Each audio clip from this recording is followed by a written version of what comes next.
உங்க குலதெய்வத்திற்கு மரபோடு செய்யப்படுகின்ற பலி பூஜைகளை நிறுத்தக்கூடாது. அவையெல்லாம் நம்முடைய முன்னோர்கள் மிக தெளிந்த அறிவோடு செய்து வைத்தவை.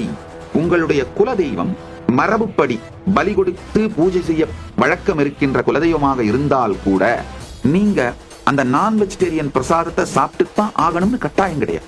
ராமகிருஷ்ணன் இதுக்கு ஒரு அழகான தீர்வு சொல்றார். அவர் சொல்றாரு, இந்த அனுபூதி மலர்ந்த பிறகு என்னால் அந்த மாமிசத்தை கூட புசிக்க முடியவில்லை, ஆனா தேவியின் பிரசாதத்தை அவமரியாதை செய்யக்கூடாதே என்பதற்காக அதை தொட்டு தலையில் வைத்துக் கொண்டு நமஸ்காரம் செய்து விடுவேன்.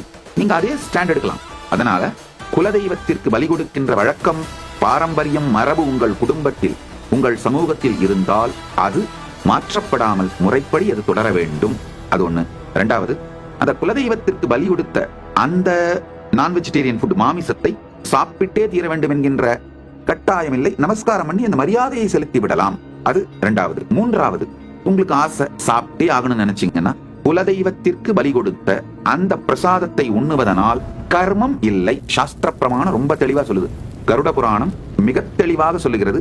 இதை புரிஞ்சுக்கோங்க. அந்த மாமிசத்தை உண்டால் பாவம் கிடையாது. அதாவது குலதெய்வத்திற்கு படைக்கப்பட்ட, முறையாக படைக்கப்பட்ட மாமிசத்தை உண்டால் பாவம் கிடையாது உண்மை. ஆனா மாமிசத்தினால் உடல் மீது ஏற்படுகின்ற நெகட்டிவ் இம்பாக்ட், உங்க ஹெல்த் கொலாப்ஸ் ஆகிறது நடந்துதான் தீரும்.